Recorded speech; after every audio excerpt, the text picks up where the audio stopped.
E uma das coisas que nós ficamos de abordar nesse podcast era sobre a oração que Deus recebe, né?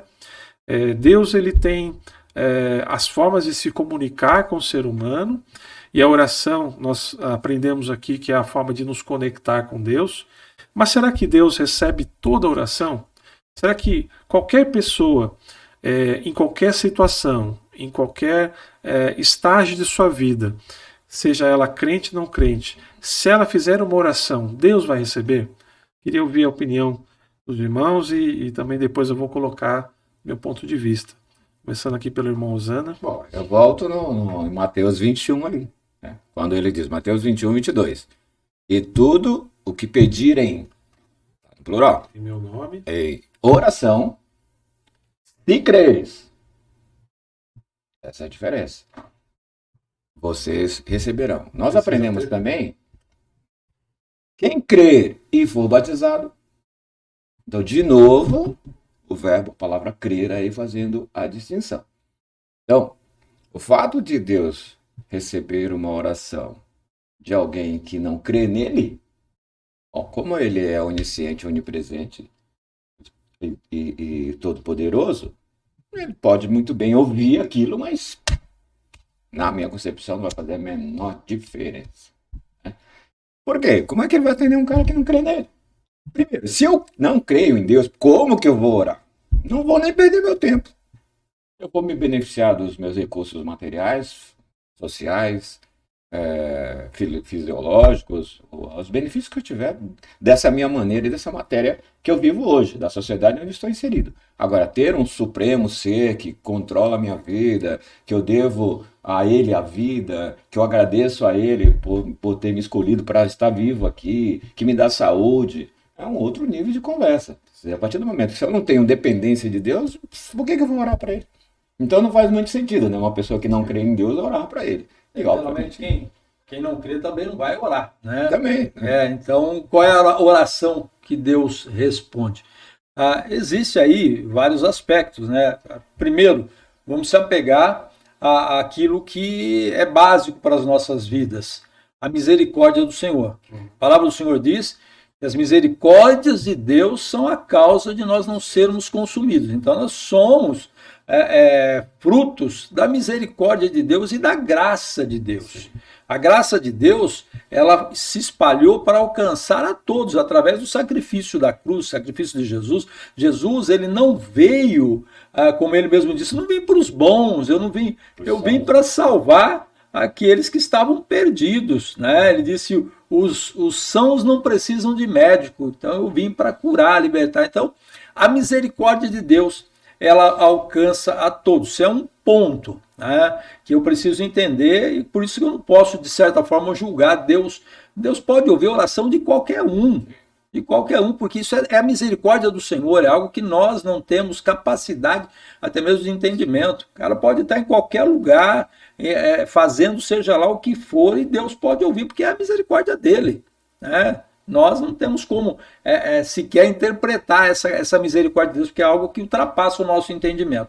Por um outro lado, aquilo que é mais comum, que me vem na mente agora, é um versículo da palavra de Deus, palavras de Jesus, lá em João 15, ele diz assim, não fosses vós que escolhesses a mim, mas fui eu que vos escolhi a vós, e vos nomeei para que vocês vão e deem frutos, né? Ele disse, olha, escolhi, nomeei para vocês irem e darem frutos.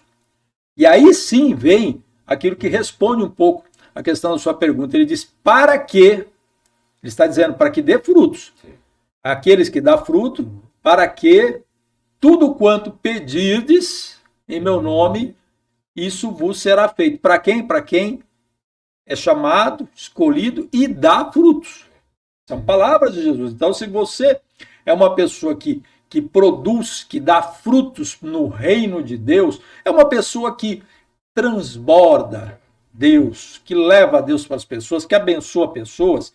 Então, existe a promessa de Jesus dizendo, e tudo que pedirdes lhe será feito. Essa é uma promessa. Sim. Agora, eu dizer que a resposta de Deus da oração só vem para essas pessoas, eu não posso dizer, porque a misericórdia de Deus é muito abrangente. Sim.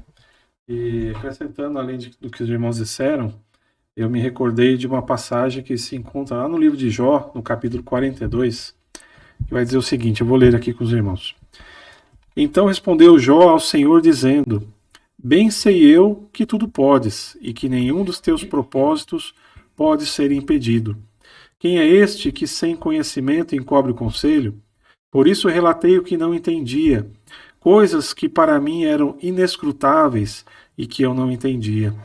Escuta-me, pois eu falarei, e te perguntarei, e tu me ensinarás. Com o ouvir dos meus ouvidos ouvi, mas agora te veem meus olhos. Por isso me abomino e me arrependo no pó e na cinza. Sucedeu que, acabando o Senhor de falar a Jó aquelas palavras, o Senhor disse a Elifaz, o temanita, a minha ira se acendeu contra ti e contra os teus 2 amigos, porque não falastes de mim o que era reto, como meu servo Jó.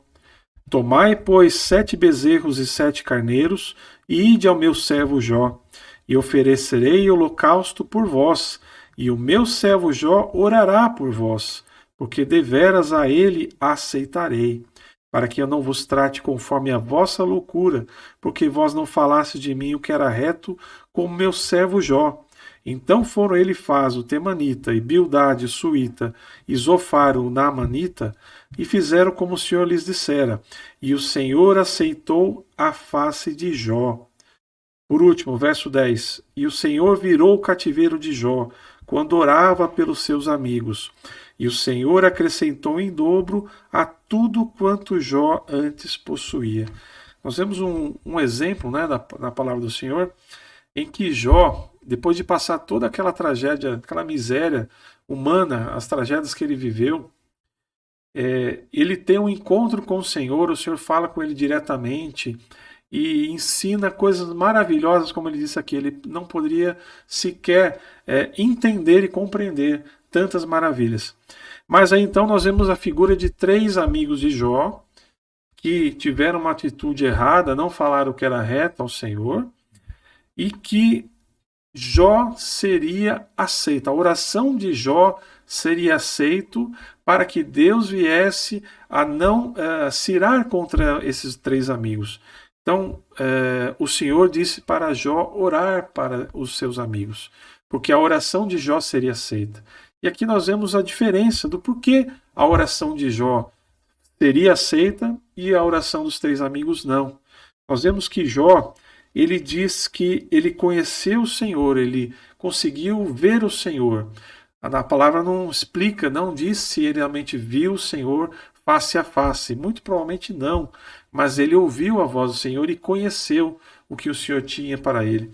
Então, ele vai dizer que quando ele conhece a Deus, quando ele tem esse conhecimento do Senhor, ele se abominou. Ele teve vergonha de si mesmo e se arrependeu até o pó e a cinza.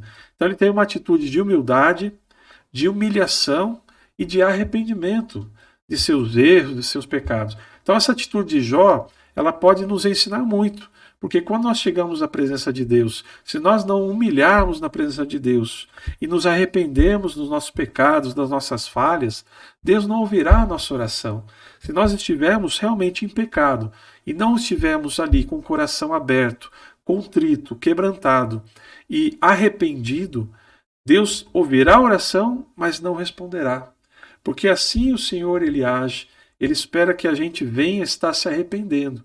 Claro que existe a situação, como o João disse, da misericórdia do Senhor, né? Agir em vários momentos. A graça de Deus, muitas das vezes, ela age quando nós estamos ali numa situação de tragédia, realmente. Mas é uma forma, um ensinamento que a palavra de Deus nos dá de como nós devemos nos achegar a Deus, em humildade e em arrependimento.